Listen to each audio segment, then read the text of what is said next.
नमस्कार, एक बार फिर से आप सभी का पटना के एनआईटी घाट में स्वागत है। और मैं आज यहाँ पर आया हूँ क्योंकि कल मत का गणना होना है, लेकिन यहाँ हमारे भाई हैं, मिथुन केसरी हैं और ललन यादव हैं।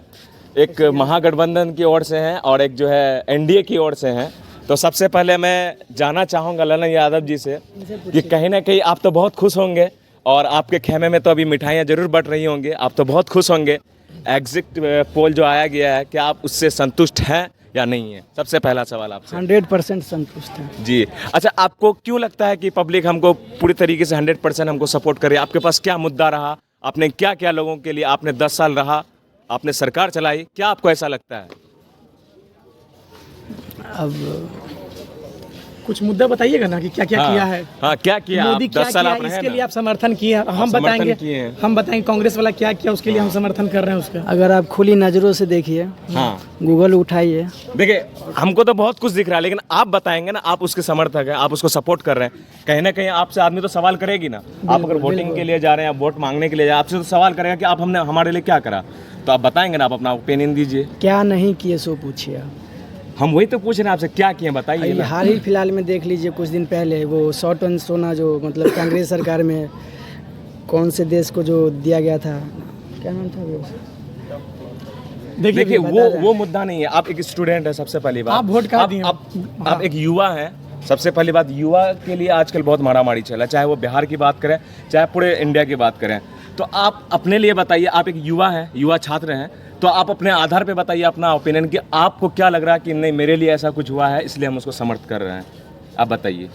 देखिए भैया, हम एक बात बोले भैया, हाँ, कमल छाप वाला कुछ बोले चाहे नहीं बोले, लेकिन हम बोलते हैं हाँ, संविधान का सबसे बड़ा खूबसूरती ये है जी। कि अगर एक तरफा अगर वोट पड़ रहा है ना, तो हर तरह से देश को खतरा है। कहने का मतलब है जो आपको मन करेगा वही कीजिएगा। इस संविधान का बहुत बड़ा खूबसूरती है कि विपक्ष में होना और मजबूत होना बहुत जरूरी है। अगर विपक्षी मजबूत नहीं रहेगा तो जो मन करेगा वही करेगा, या तो फिर कांग्रेस रहे या तो फिर कमल छाप रहे, दोनों में से कोई भी रहे। लेकिन इसलिए भैया हम तो कहेंगे कि जिस तरह से रवैया भी मोदी का अपनाया है कि हर जगह जो मन कर रहा है, जो कर रहा है, कुछ भी कर रहा है, कहने का मतलब है, इसलिए विपक्ष का मजबूत होना बहुत जरूरी है भैया, हर तरह से, नहीं तो उनका मनमानी चलेगा। यही हम संविधान वगैरह पढ़ते रहते हैं, तो हमको तो यही जानकारी हुआ भी आज तक कि विपक्ष का मजबूत होना बहुत जरूरी है। अब बात रह गया कि हम इसको समर्थन क्यों किए, उसको समर्थन क्यों नहीं किए।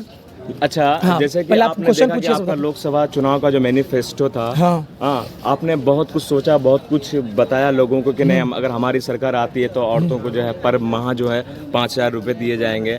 उसके बाद आपने युवाओं के लिए नौकरी की बात कही, तो आप लोगों के बीच में गया, आपने अपना मुद्दा भी रखा। तो आपको कहीं ना कहीं हमको लगता है कि ये जो एग्जिट पोल जो बता रहा है, तो कहीं ना कहीं आप फिर उसके हिसाब से कहीं ना कहीं आप मार खा रहे हैं। तो ये क्या रीजन रही होगी कि आप में ऐसा दिख रहा है? देखिए, हम आपको एक बात बताते हैं, आपका बात हम सब समझ गए हैं क्या पूछना क्या चाह रहे हैं। कहने का मतलब है हर पार्टी अपने तरफ जनता को आकर्षण करने के लिए कुछ ना कुछ लोभ लालच देता है। मैनिफेस्टो तो कहते हैं, हाँ, या 5 किलो अनाज का बात हो या 10 किलो अनाज का बात हो, लेकिन जनता को ये बात खुद समझना चाहिए कि हमको किस पक्ष में वोट देना है और किस पक्ष में वोट नहीं देना है। जैसे सिर्फ अभी हम स्टूडेंट का ही बात नहीं किए थे, किसान का भी जब मुद्दा था तो उस पर भी नरेंद्र मोदी देखे क्या किया, डंडा चलवा दिया, लेकिन किसान का बात जो है वो मानने से इनकार कर गया। स्टूडेंट पे पटना में यही हाल देखे हैं कि पूरा रोड पे पुलिस उतार दिया, पूरा स्टूडेंट को दौड़ा के मार रहा था। लेकिन ये उसका दुख और दर्द को नहीं समझ रहा था कि पटना में एक छोटा सा 6x3 का रूम में रह के किस तरह, सुनिए भैया, किस तरह से रूम में रह करके स्टूडेंट लोग अपना दिन गुजार रहा है, ये मोदी को समझ में नहीं आता है। वो तो पूरा ऐसे मौज से लग्जरी कार में घूरते, ये करते, वो करते हैं। ये बात आपकी बिल्कुल सही है, लेकिन ये बात आपके अकॉर्डिंग जो बिल्कुल सही है, लेकिन फिर से लोग तो उन्हीं को चुन रहे हैं, ऐसा जैसा कि अनुमान लग रहा है। कहने का मतलब ठीक है, देखिए, कहने का मतलब सिर्फ मेरा वोट से तो पूरा सरकार चेंज नहीं हो जाएगा। अब जनता को जो बढ़िया लगेगा वही आएगा दोबारा। जो भी अगर आपको अच्छा लग रहा है कि मोदी, आपको मोदी लग रहा चाहिए, हाँ, जो कल होगा वो सब देखा जाएगा, पूरा हिंदुस्तान देखेगा। आपको नहीं, बाकी पूरे को अगर लग रहा है कि मोदी अच्छा है, मोदी कर रहा, फिर मोदी आएगा, सब समर्थन करेगा। तो अगर सब समर्थन नहीं करेगा तो कांग्रेस आएगा।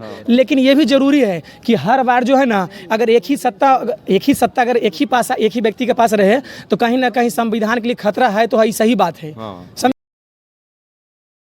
इनसे पूछते हैं कि आपका नाम क्या है भैया? मिथुन केसरी। आपको क्या लगता है कि जैसे कि एग्जिट पोल में बताया जा रहा है कि 400 पार हो रहा है इस बार, तो कल आपको क्या लगता है कि 400 पार हो रहा है तो सही है या फिर गलत है? देखिए गांव में वो कहावत है कि नौवर नौवा सर में केते बाल, तो कल भर का इंतजार कर लेना चाहिए। कल तो सामने हो ही जाएगा। कल तो चुनाव का रिजल्ट आना ही है, लेकिन एक हम एग्जिट पोल की बात कर रहे हैं कि जैसे एक कहीं ना कहीं लोगों के मन में ऐसा मानसिकता है कि पहले 400 के बाद इसलिए कर रहे हैं ताकि बाद में 400 तय है, तो क्या लग रहा है आपको? तय वाली कोई बात? तो भविष्यवाणी वाला बात हो गया, ऐसा कुछ नहीं है कि 400 पार हो ही जाएगा। तो आपको क्या लगता है क्या आंकड़ा आना चाहिए बीजेपी को, या फिर क्या कितना सीट? ये संभावना कोई नहीं बता सकता है कंफर्म भैया क्या है नहीं है। तो 400 पार के बारे में आप क्या कह रहे हैं? बीजेपी वाले से पूछिए। 400 पार के बारे में क्या? कांग्रेस वाले हैं, हम कांग्रेस वाले हैं, ये बीजेपी वाले से कांग्रेस को कितना सीट आ रहा है? कल सामने भैया, कल कुछ नहीं बता सकते हम। अब भैया क्या बीजेपी को 400 सीट पार हो रहा है? जय बिल्कुल होगा, 400 पार हो रहा है एकदम। अब भैया बिल्कुल 380 से 390 सीट, 380 से 390। कितना बोल रहे भैया? 320 से ज़्यादा नहीं आएगा। 320 बीजेपी को। 320 क्या लग रहा है आपको? बीजेपी असंभव, बीजेपी 400 पार करना असंभव है। 300 मिलना इनको बहुत मुश्किल है। तो आपके हिसाब से एग्जिट पोल? हमको लगता है कि इनको 300 मिलना मुश्किल है, 200 तक मिलने का। इसलिए यूपी में 80 सीट में ही 330 सीट मिल जाए उनको, बीजेपी को बहुत बड़ी बात है। बहुत बड़ी बात।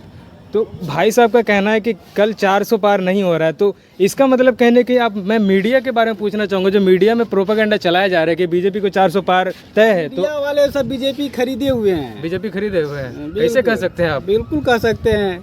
सुभाष जी का देख ही रहे हैं, जी न्यूज़ वाले, उनका पूरा। चलिए आप समझदार आदमी है, आपसे बात नहीं करेंगे। अगला अंकल, आप 400 पार के बारे में क्या कहना चाहेंगे? 400 पार हो रहा है? लगभग 100% है। 400 पार हो रहा है।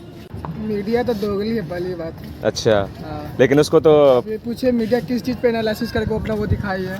अच्छा, मीडिया किस चीज पे एनालिसिस करके तो कहना कि वो एनालिसिस तो किए होंगे, जैसे कि एनालिसिस कहाँ पे हुआ? 4 कमरे में एसी लगा के उस पे एनालिसिस होता है। नहीं, कहना कहीं वो अपना दावा करे कि हमने जो इतना लोगों को भेजा, दावा तो इतना हम भी लोगों कर को रहे हैं कि भेजा। एनआईटी मेरे बाप का है जी, तो आपका कहना है कि कहीं ना कहीं ये जो 400 पार का आंकड़ा दिया जा रहा है, कहना कि वो असफल होगा, आप यही कहना चाह रहे हैं? 400 तो नहीं जाने वाला है। तो आपके हिसाब से कितना आना चाहिए?